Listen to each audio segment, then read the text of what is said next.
Yalla Boker Or Beshem Hashem Naaseh Venatzliach. Boker Tov. Professeur Lévy, vous êtes prêt? Boker Or. Ah, Mordechai. On est ce matin, le mercredi 30 du mois de juin.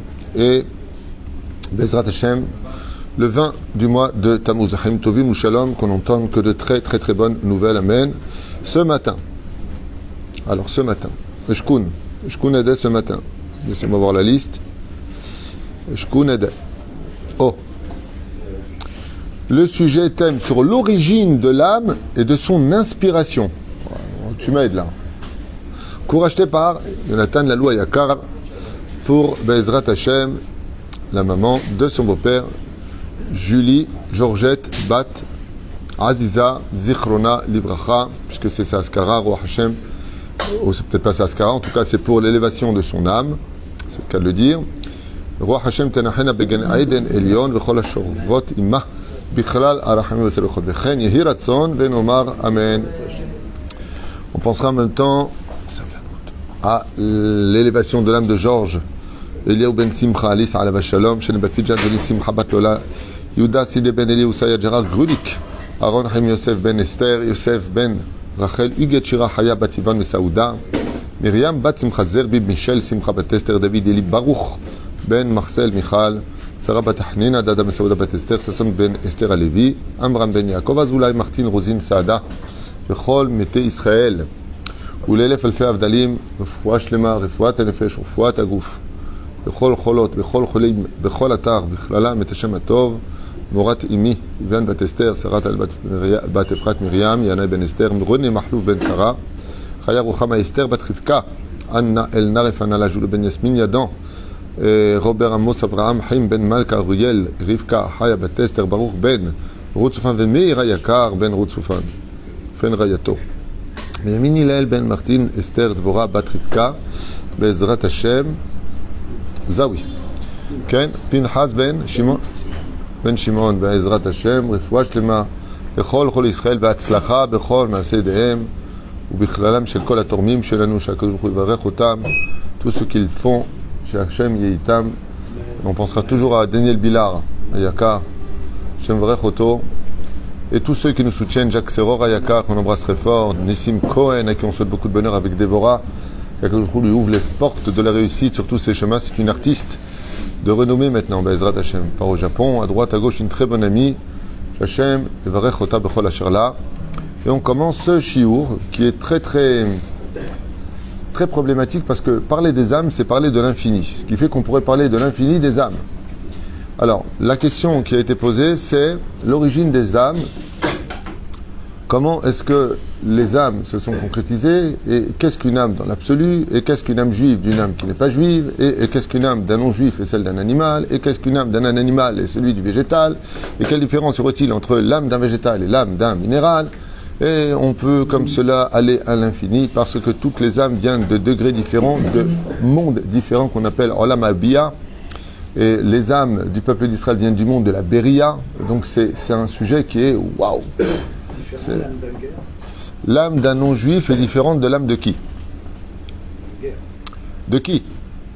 Là tu es en train de me la faire à la Coluche. Quelle différence y a-t-il entre le pigeon? Tu me dis, est-ce que l'âme d'un guerre elle est différente? Différente de qui?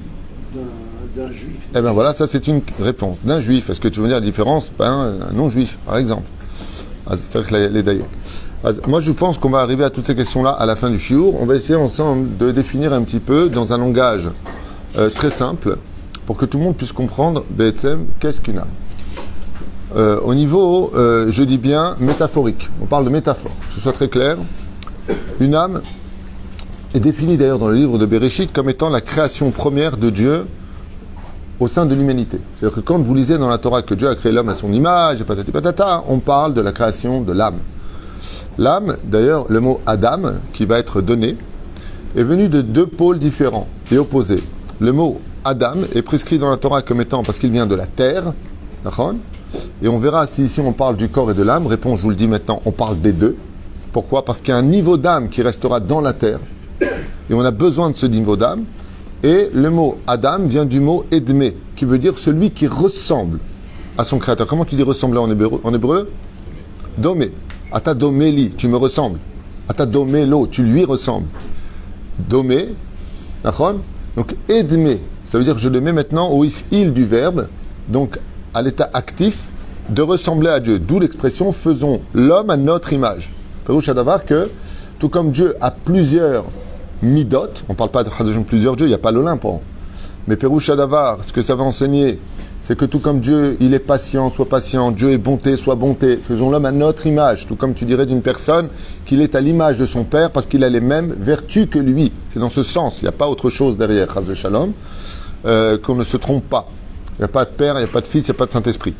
Mais la reine, dans ce domaine, la Neshama a été créée comme étant la première énergie. De façon générale, on a l'habitude d'enseigner, même dans la Chassidoute, ainsi que dans la Gemara et le Zohar, et d'autres références, comme les Sefer Yetzira, que à Emet, Akadosh Baruch Hu, il aurait, mais bien entendu, prenez ça avec pincette, créé la Neshama de lui-même. Et c'est très problématique, parce que ça veut dire que Dieu est défini. Si je peux prendre quelque chose de Dieu pour le former, ça veut dire que Dieu lui-même est une formation. Car on ne peut pas prendre de ce qui n'existe pas. Tandis que même le mot « ne pas exister » est une invention de Dieu. Je ne sais pas si vous venez de comprendre ce que je viens de dire, mais ce n'est pas grave. Je vous ai dit, c'est un sujet qui est très profond et pour l'enseigner dans un langage d'enfant, il faut être balèze. Ça veut dire que ce que je veux dire par là, c'est que quand on dit que qui a créé Dieu, par exemple, ou est-ce que Dieu est infini, réponse « non ». Dieu n'est pas infini, car il a créé la notion de l'infini. Donc il est au-dessus de l'infini. Donc il est quoi? Le Yedim. Réponse, rien à dire. Non. Si tu dis qu'il est l'infini, c'est qu'il est défini. Tu vois, c'est ambigu, je te le dis, c'est ambigu. C'est bien au-dessus de la philosophie, c'est ce qu'on appelle le monde de l'imaginaire. Et ce qui est très curieux, c'est que le monde scientifique a rejoint cette formule dans la définition de l'univers, ou que quand ils vont au summum des limites de la connaissance humaine, ils appellent ça les limites de l'imaginaire. Dieu, on ne peut que imaginer ce qu'on ne peut pas comprendre. Mais la reine Akadosh Baruch Hu aurait pris une partie de lui. Alors à quoi ça ressemblerait de façon très vulgaire? Comme si que de moi maintenant, je vais faire un clone. Clone. Un clone. Excusez-moi, j'emploie ce mot à peu près une fois tous les 3 ans, donc j'ai un peu de mal à me rappeler du nom. Un clone. Ça veut dire que je vais prendre une molécule, une cellule, et puis de là je vais faire un clone. On va appeler ça comme ça. C'est ce qu'aurait fait de façon très très imagée, métaphorique, tout ce que vous voulez, la Neshama. Ça veut dire qu'Akadosh Baruch Hu, il dit Chelek Eloka Mimal. Mazé Chelek, c'est une partie, une molécule, que Dieu aurait pris de lui pour façonner. Au niveau du Sod, pas du tout. Pas du tout. Au niveau du Pshat, oui. Ça veut dire en d'autres termes, Hachem, imaginez, parce qu'on ne peut pas le définir, il aurait pris une molécule et hop, il a créé une Neshama. Voilà ce qu'on peut imaginer au niveau de l'esprit humain. C'est tout ce qu'on peut attraper, en tout cas à notre niveau à nous. Les Mekoubalim sont à un très très très haut niveau. Aval dans l'absolu, qu'on ne s'imagine pas une seconde, qu'on vienne de Dieu lui-même. Parce que s'il est lui-même, et qu'on peut prendre quelque chose de lui, c'est qu'automatiquement, il est défini. Pourquoi Hachem il a dit ça alors? Pourquoi Hachem il a dit ça? Il a dit quoi? Il a dit qu'on va faire l'image, on va faire l'homme. Je l'ai expliqué quand tu étais dans la cuisine. J'ai expliqué qu'on parle des vertus. D'accord? Toi, tu aimerais que ton fils, il ait ta patience, ta gentillesse. D'accord? Tu aimerais tout ça, qu'il soit à ton image. C'est de ça dont on parle. C'est ça? Mais la reine, Akadosh Baruch Hu Boré Olam, il a créé donc ce que l'on appelle la Neshama. Le mot réel en traduction française du mot Neshama se traduit comme toutes les autres créations. Énergie. C'est-à-dire, la Neshama n'est rien d'autre que son compagnon qu'une énergie. Nous sommes énergétiques. Toutes les créations pour qu'elles puissent vivre et animer la vie sont empreintes d'énergie. C'est pour ça d'ailleurs qu'une batterie qui est à plat n'a plus d'énergie. Dès qu'il n'y a plus d'énergie, c'est la mort. Qu'est-ce qu'un corps qui bouge, qui parle et qui s'exprime? C'est une matière énergétique empreinte de niveaux différents d'âme. Alors en français, c'est très très dur à parler parce que l'âme, laquelle, de quoi est-ce qu'on parle? On va tout de suite maintenant définir. C'est que le corps humain est préposé au niveau de ces tuyaux. D'ailleurs, quand vous dites la bénédiction Asher Yatzer et Adam, Bechokma, Vora, Vod Nekavim, Nekavim, Chalulim, Chalulim, la bénédiction qu'on sort des toilettes, qu'est-ce qu'on est? On ressemblerait à une tuyauterie. C'est-à-dire, on est des tuyaux, il y a un système au niveau médical. Quand tu fais une opération à cœur ouvert, quand tu fais une opération du foie, quand tu fais une opération de réparer un os qui est cassé, c'est technique. C'est-à-dire, ils vont réparer le côté technique. Mais pour que les cellules vivent, pour pas qu'elles gangrènent, il va falloir les azrim. Vous avez remarqué que le sang doit absolument circuler. Si le sang ne circule pas, le membre meurt. C'est-à-dire que les molécules et les cellules ne sont plus réactivées et donc elles fondent, elles s'effritent, elles pourrissent et elles disparaissent. Sans énergie, la vie n'existe pas. La neshama est une énergie. Je répète, la neshama est une énergie. Donc si elle est énergie, elle est automatiquement infinie. Elle ne meurt pas. Une neshama ne meurt pas. Parce qu'elle est elle-même source d'énergie. Elle fait vivre le corps dans lequel elle est mise. Donc qu'est-ce que le corps? Une matière morte. Et pour nous l'enseigner, le corps vieillit. Nos cheveux tombent, les dents finissent par tomber, on est ridé, les molécules quittent petit à petit, au fur et à mesure de notre naissance jusqu'à notre mort. Il y a un système de dégénérescence. Merci bien de l'avoir. Non, celui-là.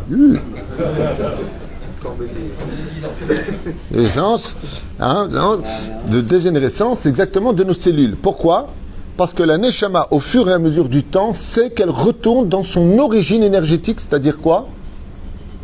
La vie absolue. De là, vous avez un secret que je vous livre sur un plateau en or. Qu'est-ce que le Gan Eden d'après vous? C'est la source énergétique de toutes les sources. C'est le summum de la vie. C'est un truc de fou. C'est le summum de la vie. Quand tu vas au Gan Eden, tu es au summum de ce qu'on peut appeler la vie. Où est-ce que le Etz Chaim, l'arbre de vie, elle est au milieu du Gan Eden, dit la Torah. C'est-à-dire que si je vais à la centrale centrale d'énergie, c'est le Gan Eden. Et plus on avance dans le temps, et plus notre Neshama veut rejoindre cette énergie. Et on aura besoin de la renouveler, cette Neshama. Alors, en 2 mots, je vous explique comment ça se passe. C'est compliqué parce que si je rentre maintenant dans les Olamot et patati patata, ça va dévier à droite à gauche. Je vais rester dans le pshat.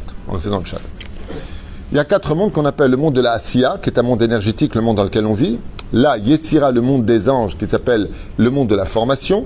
Il y a le monde de la Beria, de la création, et le monde de la Hatzilut. Le monde de la Hatzilut, c'est ce qu'on appelle le Kisei HaKavod, c'est-à-dire le trône divin, en image. C'est-à-dire, nous, les Neshamot que nous avons en tant que juifs, viennent du monde de la Beria. Le monde de la Torah, d'où est-ce que Dieu l'a écrit, de quel monde il l'a sorti pour l'emmener dans ce monde? De la Beria. L'argent, dans lequel toute l'énergie du monde matériel vit, vient du monde de la Beria. Il y a 3 choses qui viennent du monde de la Beria que vous retiendrez. L'âme juive, la Torah et l'argent. C'est pour ça que les 3 sont reliés. En Torah, en Kemach. S'il n'y a pas d'argent, il n'y a pas de Torah. S'il n'y a pas de Torah, il n'y a pas d'argent. C'est-à-dire que l'un ne peut pas aller sans l'autre. C'est pas que... Souvent, les antisémites, ils disent, les juifs, ils aiment que l'argent. Rabbi Nachman a répondu, oui, parce que l'argent aime les juifs. La réponse de Rabbi Nachman. Pourquoi? Parce que si vous regardez bien, toutes nos mitzvot sont reliées à l'argent. Que ce soit une bar mitzvah, les mariages, le Shabbat, Yom Tov, la totale. Toute notre émouna est basée sur l'argent. De dire je crois en Dieu, bah tiens, donne du maaser, tiens, aide le pauvre, tiens, remonte-lui la situation. Oui, le cabossé, celui-là, oh. Tout ça, c'est relié. Et la Torah elle-même, vient du monde de la Neshama. Qu'est-ce que la Torah? Le Zohar Kadosh nous dit, c'est une énergie de feu qui ne cesse de tournoyer sur elle-même non-stop. La Torah, Esh Dat Lamo. Pourquoi est-ce qu'on est accompagné d'une nuée de feu la nuit et d'une nuée de gloire le jour? Parce qu'en réalité, c'est la Torah qui nous dirige. Le créateur du monde s'exprime dans son langage à travers la Torah. Et cette Torah-là, Bezrat Hashem, va réaviver notre énergie d'âme. Parce qu'une fois que l'âme, qui est infinie et elle-même une énergie immortelle, dès qu'elle est rentrée dans le corps, c'est une énergie qui est coupée du monde spirituel et donc il va falloir lui donner une batterie. Quelle est la batterie de notre Neshama? L'étude de la Torah. Et si chas v'shalom, on n'y arrive pas, il va falloir trouver d'autres systèmes que Dieu a prévus qui s'appellent les rêves. Qu'est-ce que les rêves?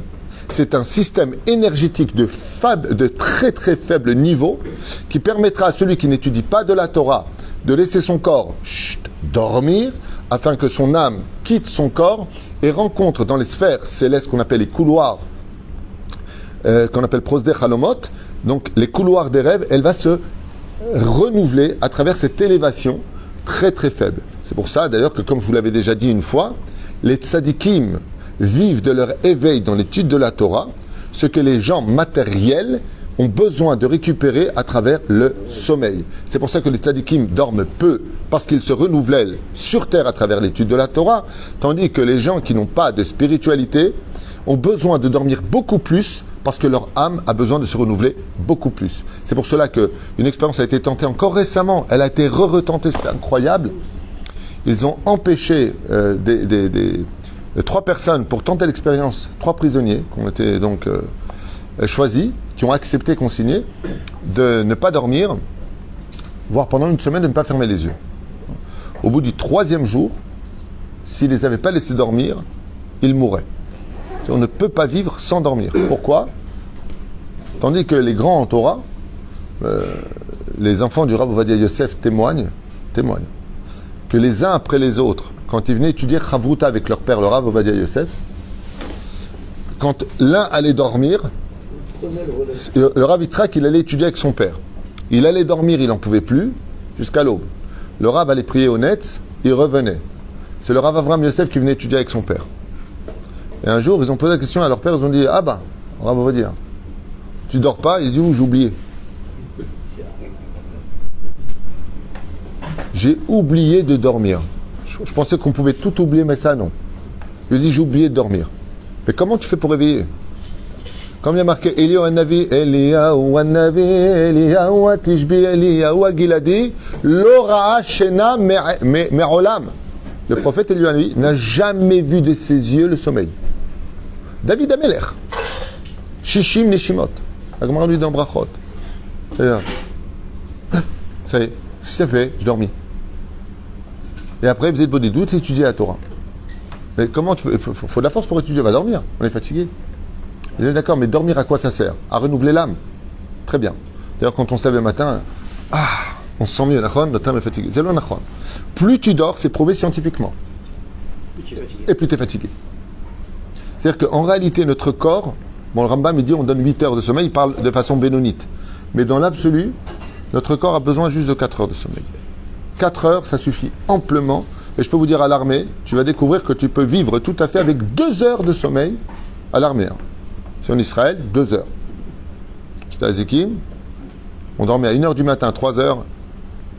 Vous avez 1 minute pour être dehors. T'es là et t'es en train de courir en plus. C'est pas, tu te lèves. Au début, t'es un peu fantomas, tu vois, comme ça, puis après, tu cours. Alors, ces niveaux d'âme, eux, ils se méritent parce qu'ils ont des degrés différents. Il y a ce qu'on appelle l'âme sensitive, qui va être l'énergie qui ne quittera plus jamais la concrétisation du fœtus jusqu'à ce qu'il soit un homme, meurt et reste avec lui. Ce qu'on appelle le nefesh. Le nefesh, il a une particularité au niveau de son existence, c'est que c'est une âme, c'est un degré d'âme qui est capable de se mélanger à la matière. C'est le seul niveau qui en est capable. C'est pour ça d'ailleurs qu'il a un côté négatif, parce qu'il va rentrer dans le défini total. Le nefesh qui existe en nous, il a juste un petit problème, c'est que c'est un niveau d'âme qui est faible et qui est mitarvev, qui est mishtalev betoch hachomriyut. C'est pour ça que la Torah nous dit qu'il y a dam ou un nafesh. Le sang, c'est l'âme. Qu'est-ce que le sang qui coule dans nos veines? C'est un mélange donc de globules rouges, globules blancs, la lymphe, tout ce que vous connaissez, mais à l'intérieur se trouve quoi? L'âme fonctionnelle du corps. C'est-à-dire que c'est un niveau d'âme qui est mélangé à la matérialité. Donc s'il est mélangé à la matérialité, qu'est-ce qu'il veut, ce niveau de nefesh? Il veut absolument de la matérialité parce qu'il est mélangé. Donc il va créer un côté en lui spirituel parce qu'elle est spirituelle. Et il va créer un niveau d'âme dans la matérialité qui va le rendre BMA, ce qu'on appelle le nefesh à BMI. Qu'est-ce qui nous donne toutes ces envies d'avoir plus envie de se marier, d'avoir une femme dans la vie, d'avoir de l'argent, de vouloir acheter une maison, de vouloir les plaisirs, de vouloir les hôtels, de vouloir manger, les restaurants. D'où ça vient? Qu'est-ce qu'il y a en nous qui veut ça? C'est le nefesh. Le nefesh est un niveau d'âme qu'il faut absolument cadrer, qu'il faut absolument canaliser. Pour cela, on aura besoin d'études de la Torah. Ça veut dire on va le calmer. Où est-ce qu'il se trouve au niveau du corps humain? Quelle est son adresse? Si je devais lui écrire une lettre à ce nefesh, le foie. Le foie, là-bas se canalise la totalité du nefesh. Et du foie, qui est une... C'est quoi le foie, si vous le savez au niveau des membres? C'est une coagulation qui filtre en réalité tout notre système, y compris de digestion. Le foie. Le foie, c'est, d'ailleurs, comme on cachérise le foie, shtiva et rêve, on le met sur le feu. Parce que c'est un morceau de viande qui n'est rien d'autre qu'une coagulation de sang, quelque part. D'accord? Pelachen, d'ailleurs, qui est rempli de fer. Il y a énormément de personnes qui sont en manque de fer, anémiées, on leur conseille vivement de manger du foie. Le Harizal, il dit, il faut éviter de manger du foie. Il dit pourquoi? Parce qu'il dit, là-bas se trouve le Nefesh Abéhémi. Quand tu manges du foie, trop de foie, malheureusement, ma foi, tu finis... bon, si c'est une fois, c'est pas grave. Mais si tu manges trop de foie, tu manges trop l'animal. D'ailleurs, la cachérisation, je finis juste avec ça pour le nefesh, la cachérisation consiste à retirer le nefesh de l'animal et de ne manger que la matière pure. Qu'est-ce que c'est quand tu prends un bœuf? On lui fait la shrita pour ne pas qu'il souffre. C'est ça? Pour ceux qui savent comment ça se passe, si l'animal souffre, il n'est pas cachère, donc automatiquement, il ne souffre pas. Et ce qu'on voit comme ça quand il bouge, c'est le système nerveux. Ce serait peut-être temps de grandir au niveau de la science. Et sans être vulgaire, mais je vous le dis, si l'animal souffre une seule seconde, même le couteau, on le met derrière pour pas qu'il le voie, parce qu'il peut en souffrir. Mais la reine, qu'est-ce qu'on fait? On va le cachériser. Qu'est-ce que ça veut dire cachériser? On prend l'animal, on met du sel, on le met dans l'eau. Et qu'est-ce que va faire le sel et l'eau? Aspirer tout le sang qui est en lui pour qu'on... Donc, qu'est-ce qu'on récupère? Un alliage de molécules matière sans le nefesh. Parce que si tu manges le nefesh de l'animal, eh bien, quand tu manges un poulet qui n'est pas cachère, tu deviens toi-même l'âme du poulet. Tu te prends pour... Oh, ça, t'es là. Hein? Si tu manges du bœuf qui n'est pas cachère, on te pose une question, on dira un bœuf. Bon, je vois. Hein? Pérouche Adavar, je sais que j'en fais une caricature, mais Pérouche Adavar que nous allons retirer ce niveau de nefesh qui, lui, par contre, est scindé en deux. Il a le bon côté, il a le mauvais côté. Pas juste le cadrer, le Yetzerara se trouve essentiellement face au nefesh. Il y a un deuxième niveau d'âme qui s'appelle le Ruach. Lui, par contre, ne se mélange pas à la matière, mais il est dans un monde intermédiaire. Il est dans le monde de la parole. La parole paraît vaine, mais elle est constructrice. D'accord ?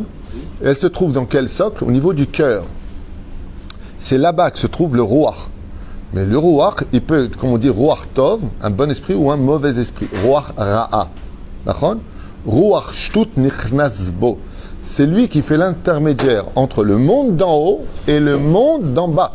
Il fait les allers-retours. Ruach, qui veut dire vent. Il va et il vient. Et il s'exprime par la parole. Lui, qu'est-ce qu'il fait? Il gère et transmet l'énergie beaucoup plus importante au nefesh. Ça veut dire que le nefesh est dépendant de quel niveau? Du Ruach. D'accord? Le Ruach se trouve dans le cœur. Donc, âme spirituelle. On appelle ça. Vous préférez l'âme de la parole. C'est le Ruach. Maintenant, ce niveau d'âme, lui, cette énergie-là, elle a besoin, bien entendu, comme le nefesh a besoin du Ruach pour exister, car une fois que le nefesh est rentré dans la matière, il faut bien le brancher, ce nefesh, pour qu'il vive. À qui on le branche? Au Ruach. Mais le Ruach, maintenant, lui, il est dans un monde intermédiaire. Donc, il va falloir le brancher. À qui il se branche, le Ruach? À la Neshama. Et la Neshama, où elle se branche? À Dieu lui-même. La Neshama est branchée au trône divin, si vous préférez. Donc, en fin de compte, il faut faire très attention de toujours garder les câbles branchés l'un dans l'autre. Le Ruach, lui, il est très très important parce qu'il va communiquer entre ce que le corps a besoin dans son énergie pour vivre, à travers la Torah et les mitzvot. Ça veut dire quelqu'un, d'ailleurs vous remarquerez toujours, les gens qui ne sont pas dans la Torah, ils veulent toujours chercher à vivre. Pourquoi? Oh, laisse-moi vivre, laisse-moi aller en boîte, laisse-moi faire ça, laisse sa jeunesse se faire. Pourquoi tu parles comme ça? Vous savez pourquoi? Parce que notre vie sans Torah, c'est une mort. On s'est déconnecté, ce qui fait que notre énergie, on la sent mourir. Donc on dit, laisse-moi vivre. Je fais ce que je veux. Ça, c'est quand le nefesh est en panique. Parce qu'il n'a pas de source énergétique sur laquelle il peut se renouveler. Donc il va falloir qu'on lui donne une énergie qui se trouve dans la matière. Donc plus de nourriture, plus de lit, plus de voyages, plus de jeux kiffés. C'est-à-dire, au lieu de prendre l'énergie qui va dans un bon endroit, je vous donne un exemple au niveau de la vie réelle, les portables, j'ai une prise, je la mets dans le mur, dans la prise. Là-bas, il y a combien? 220 volts, c'est puissant. Et puis j'ai en même temps, vous savez, ces petites batteries intermédiaires. Ces petites batteries intermédiaires, c'est le monde matériel. Ce qui fait que notre nefesh, quand elle n'est pas dans la spiritualité, elle va chercher les bien-être de ce monde. Et on va essayer de puiser dans chaque matière l'énergie qui s'y trouve.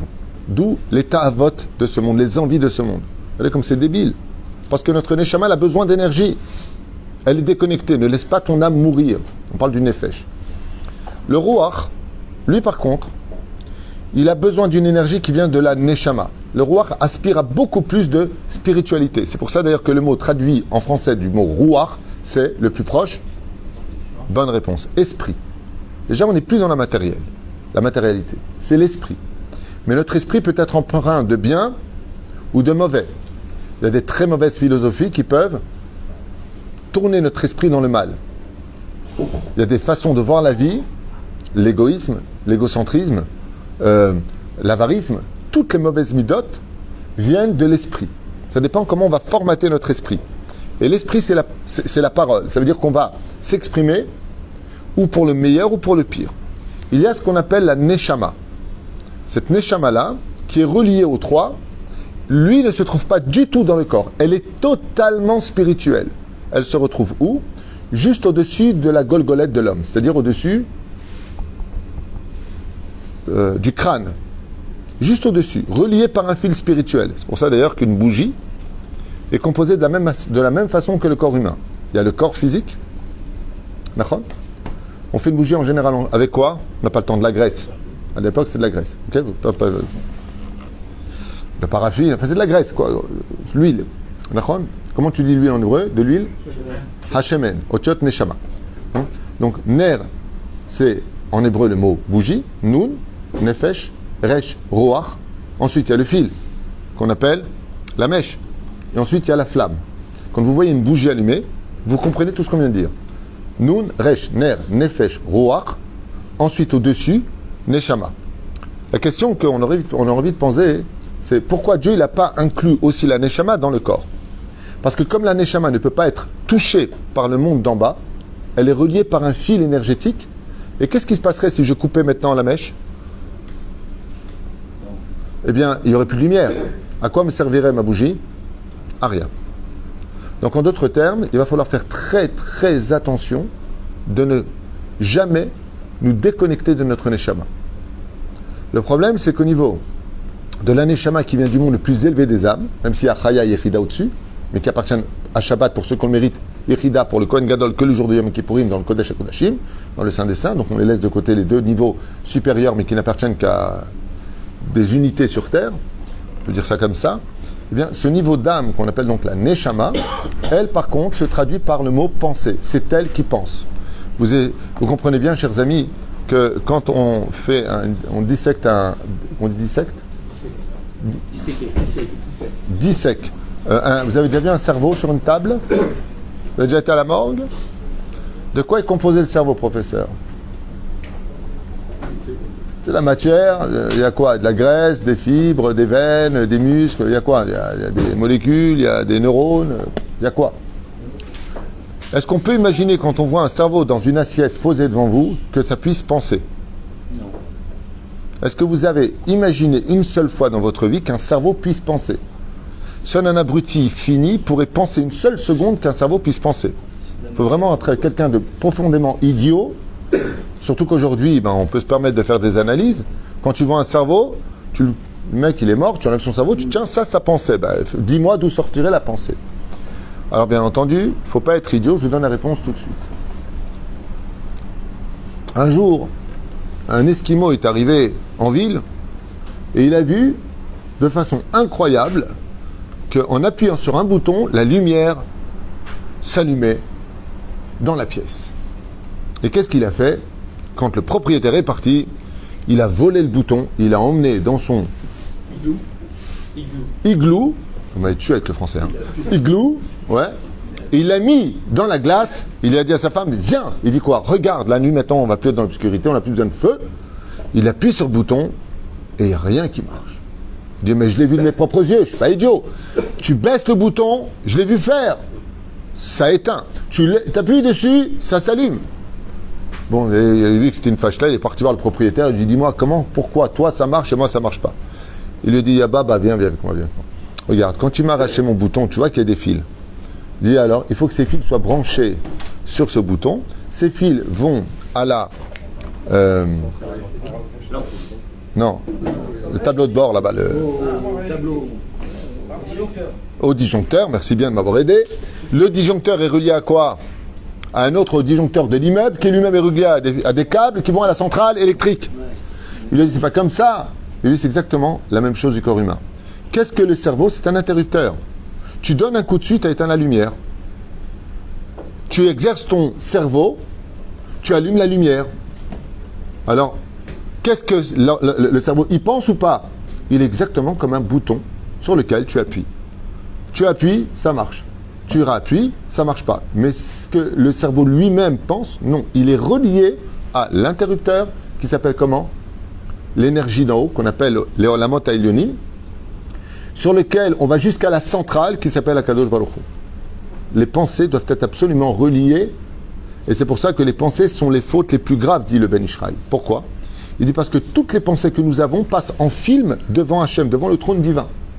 C'est pour ça que quand un homme meurt, il voit toute sa vie défiler devant lui. Parce que cette Neshama-là, c'est-à-dire tout ce que vous regardez sur les écrans, sachez que dans le monde d'en haut, au moment où vous les regardez, vos yeux sont une caméra pour le monde supérieur. Parce que la pensée appartient au monde de la Neshama. Donc, qu'on comprenne bien, quand notre cerveau pense, c'est parce qu'il est relié à une énergie qui s'appelle la Neshama. Et cette Neshama-là, elle vient de mondes qui sont extrêmement élevés. Et tous ces trois niveaux d'âme n'ont qu'une seule chose. Dieu nous a donné un cadeau incroyable, inimaginable et époustouflable. C'est qu'il nous a donné la centrale nucléaire sur Terre pour renouveler toutes nos âmes. Comment s'appelle cette centrale nucléaire? L'étude de la Torah.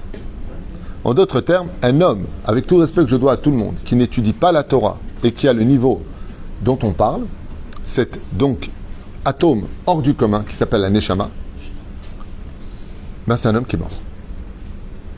Un homme qui vit sans spiritualité, qui ne fait pas la Torah et les mitzvot, avec tout le respect que je lui dois, c'est pas shoot, c'est pas moi qui le dis, c'est la Gemara.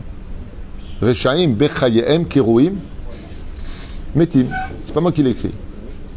C'est-à-dire qu'il n'a pas d'énergie et il ne roule dans sa vie qu'avec l'élan de sa situation dans laquelle le Créateur du monde intervient par le biais d'une autre énergie, si on n'y arrive pas. Et là, question pour un champion. Comment s'appelle cette énergie parallèle de nos âmes? On n'a pas le temps. Les anges. C'est-à-dire que les anges, Amalach, Agoel, Oti, Mikol, Ra. Il y a à côté de chacun de nous un ange. Et si on manque de spiritualité, c'est lui qui vient intervenir pour nous donner la spiritualité, c'est-à-dire l'énergie suffisante pour vivre. C'est pour cela que celui qui vient mettre un terme à notre énergie, c'est qui? Malach Hamavet. Qu'est-ce que l'ange de la mort? Une énergie de faim. Ça, vous avez tout compris. Donc, en d'autres termes, après ce qu'on vient d'expliquer, qui est que le titre du sujet dans l'absolu, je vous ai dit, c'est un sujet qui, l'âme est infinie. Vous ne vous rendez compte, même pas compte de ce que... Eh bien, est-ce que donc on meurt dans l'absolu? Non. Absolument pas. La mort n'existe pas du tout. C'est la plus grosse arnaque de l'histoire. C'est la plus grosse bêtise qu'on ait inventée au monde. C'est d'imaginer que la mort existe. La mort, ce n'est rien d'autre que... Je vous donne un exemple. J'ai une lampe qui est allumée ici. Qu'est-ce que la mort? Je retire la prise du mur. Ok? Qu'est-ce qui va se passer pour la lampe? Elle s'éteint. Mais est-ce qu'elle est morte? Vous avez tout compris. Si je remets la prise, Triat Hametim, résurrection des morts, elle se rallume. Remettre la prise à sa place, dans l'interrupteur, vous allez voir que la prise va remarcher. La mort, c'est tout simplement quand on coupe le fil qui reliait ce niveau d'âme à l'agissement du corps. En d'autres termes, pour finir, si je prends un gant et que je mets ma main dedans et que je fais comme ça, salut, vous allez bien, je fais la marionnette. On va prendre même pas le gant, on va prendre une marionnette. Comment s'appelle la marionnette dans une marionnette? Guignol. Guignol. Décidément, vous avez tous les mêmes références. Guignol. Et l'autre, c'est comment? Yafro. Comment? Yafro. Yafro. Yafro. Yafron. Alors, Guignol et Yafron. Ouais. Niafron. Bon, Bernard et Bianca. Et tué. Je prends une poule. Vous avez remarqué que les enfants, quand ils sont assis et qu'il y a un théâtre, d'accord, est-ce qu'ils voient des poupées ou est-ce qu'ils voient réellement des acteurs jouer comme si ils étaient vivants? Les enfants ne voient pas du tout des poupées. Ils ont des stars devant eux qui bougent et ils vivent. Et pourquoi ils rigolent, les enfants? Et pourquoi quand l'autre il prend le bâton, il fait 1, les enfants sont morts de rire? Pourquoi? Parce qu'ils ont des yeux d'enfants. Ils n'ont pas assez de cerveau pour comprendre. C'est ce qui se passe pour chacun de nous. On est des enfants face au spectacle. Tout comme il y a des mains qui font bouger cette matière qu'on appelle des tissus, de la même façon, il y a des mains à l'intérieur de notre corps qui s'appellent le roi et qui font bouger notre tissu. Mais quand le mec il a fini son spectacle, là, Igmar, qu'est-ce qu'il fait? Il va pas rester avec comme ça les mains dans les marionnettes. Il retire ses mains des marionnettes. Et qu'est-ce qui se passe pour les marionnettes? Eh bien, il les met dans la boîte pour pas que ça s'esquinte et les met de côté jusqu'au prochain spectacle. Ainsi donc, quand on meurt, c'est tout simplement quand notre neshama se retire de notre corps. Et donc, qui est notre neshama? Nous-mêmes.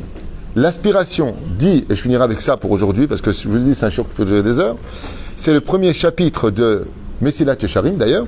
Le Ramchal explique que le problème qu'il y a, c'est qu'il va falloir marier les mains aux marionnettes. Ça veut dire que quelque part, il faut qu'il y ait, de façon absolument harmonieuse, un mariage entre le tissu que les gens voient à l'extérieur et ce que je suis à l'intérieur. Et c'est le mariage le plus difficile de tous les mariages. C'est pas facile de marier, certes, un homme et une femme, encore moins le peuple avec sa terre, encore moins l'homme avec le Shabbat, mais il y a un mariage que les gens ignorent, c'est le mariage de l'âme et du corps. Ça, c'est un combat où seul Dieu peut être le maître derrière qui gère tout ça. Qu'est-ce que c'est quelqu'un qui a un mal de vivre? Qu'est-ce que c'est une personne qui a une pathologie? Qu'est-ce que c'est une personne qui s'éloigne de la Torah? Un choser béchéla, une personne qui n'y arrive pas dans ce monde, qui n'arrive pas à s'annuler. C'est tout simplement une personne qui est en matzav nida entre son âme et son corps. En d'autres termes, il est en divorce. Il y a une espèce de divorce qui s'est créé. Son âme, dit le Ramchal, ne veut que de la Torah. Il n'en a rien à faire de sa piscine, il n'en a rien à faire de sa maison, des restaurants, des vacances, des voitures de luxe. Il n'en a rien à faire. Le Neshama, elle ne veut que de l'étude de la Torah et elle hurle dans le corps, je veux de la Torah. Et de l'autre côté, qu'est-ce que veut le corps? Il va emprisonner en lui pour toujours, y compris dans la tombe, le Nefesh. C'est pour ça qu'on va parler avec nos défunts. Prie pour moi dans le ciel. Voilà, j'ai ça, papa, je lui ai demandé pardon. Je suis pas avec une pierre. Il est mort, le corps. T'as déjà vu sa tronche? Comme ça. Mahata aussi. Il dit non, je sais que là-bas, quand on a un problème, on va chez les tzadikim. Le banquier t'a dit non. Hein? Le médecin t'a dit, reste un an. T'es foutu. Ok? Où est-ce qu'on va? Rabbi Shimon Bar Yochai. Baba, il est mort il y a 1800 ans. Mahata, c'est jamais. Qu'est-ce que tu fais chez Rabbi Shimon? Qu'est-ce que tu fais chez Rabbi Meir? Qu'est-ce que tu fais chez Rabbi Akiva? Qu'est-ce que tu vas sur le tombe de Baba Saleh? Qu'est-ce que tu vas chez le Rabbi Lubavitch? Pourquoi tu vas aller à Ouman? Le mec, il va voir quelqu'un qui est mort depuis 250 ans et lui dit, je vais à Ouman me réparer. Attends qu'il se répare d'abord lui-même. Oh, à Ouman, il est mort, Rabbi Nachman. Il dit, Chazve Shalom. Hashem Ishmor. Vadaï Shelo. Parce qu'avec lui, son roi retourne tous les vendredis, tous les 15 du mois, toutes les Askarot, Bezrat Hashem Barach. Il est là, il est dans la tombe et il t'écoute parce qu'on ne meurt pas. Cette énergie est là. Le Chavlet de Garmé qu'on appelle dans la Gemara, c'est le Nefesh qui reste avec la matière dans laquelle il a grandi. Le roi fait l'aller-retour et la Neshama ne cesse de briller. Ce qu'il y a d'extraordinaire, c'est que la réussite d'un homme, c'est quand il commence, pour ça que d'ailleurs tout passe par le foie, c'est quand il commence à manger kasher, il calme ses pulsions, il travaille ses midot, il étudie la Torah, d'un coup il va se passer quelque chose d'incroyable. C'est que le Nefesh, s'il s'arrange, si on arrive à le calmer par l'aïmouna, il transmet une parfaite énergie au roi. Et ensuite, il permet une parfaite énergie du roi, puisqu'il est bien en lui, à la neshama. Ce qui fait que si je prends les initiales de kaved, lev et moach en hébreu, foie, cœur et cerveau, ça fait kloum. Ça veut dire que je vais créer ce qu'on appelle une situation de chaos qui va par contre me le rendre en retour si j'arrive par le monde d'en bas, ce qu'on appelle la fête de Purim, des Rechagav, le Mishté, la joie, mais en l'honneur de Dieu et non pas en l'honneur du Nefesh. Quel est le problème de Purim en 2 mots? C'est qu'on est venu faire de l'Avodah Zara avec Purim dans le Mishté d'Achashverosh pour le Nefesh et on devra réparer le Mishté pour le Nefesh au nom d'Hachem. Hein? On a servi la matière, maintenant on va servir le spirituel. C'est pour ça que c'est la fête la plus spirituelle de toutes les fêtes juives. Ok? Mais de l'autre côté, quand la Neshama se satisfait de sa transcendance, elle retransmet cette énergie au sens retour, ce qui fait que la matière brille. C'est pour ça que les tzadikim ont un visage qui est rempli de lumière. Ce n'est pas dû à l'opholize, c'est tout simplement que Behemet, leur Neshama peut enfin s'introduire dans le corps parce que le terrain a été nettoyé. Ce qui fait que même Moach, Lev et Kaved, de Kloum, on passe aux lettres du mot Melech. Et c'est ce que nous dit la Mishnah dans Maseret Pea, Maseret Shabbat, qui attème Bene Melachim. Vous êtes des rois Israël. Ne vous sous-estimez jamais. Pas parce qu'on est des rois, parce qu'on est tunisien. Hein. Non, non. On est des rois parce qu'on a un niveau d'âme que les autres n'ont pas, qui s'appelle la Neshama. Le problème, c'est que cette Neshama, et je finirai avec ça, elle est tellement élevée que pour descendre dans ce monde, elle est obligée d'être canalisée dans son infini, ce qu'on appelle le potentiel infini. C'est pour ça qu'il y a des tzadikim qui meurent jeunes, comme Rabbi Nachman, entre autres. Pourquoi? Parce que quand ils ont fini d'épuiser le niveau de Nefesh, le niveau de Ruach, ils veulent continuer à s'élever. Ils sont obligés de quitter ce monde parce que leur Neshama, elle est où? Elle est canalisée dans des frontières. La Neshama n'est que en Eretz Israël. Ça veut dire que chaque juif dans ce monde, où qu'il soit sur terre, est relié automatiquement à la terre d'Israël par sa Neshama. Ce qui fait que s'il veut vraiment s'élever dans le monde de l'infini, c'est pour ça qu'on ne peut pas être prophète en dehors de la terre d'Israël. Il ne me dit pas Moshe Rabbeinu Yecheskel, toujours le même truc qui revient. La Gemara répond déjà à cette question et dit oui, mais ce sont toutes les prophéties qui ont été faites, ce sont Yotzet Dofen pour Eretz Israël. D'où est-ce qu'on apprend qu'il n'y a pas de prophétie en dehors d'Israël? Il y a un livre entier qui a été écrit sur ça.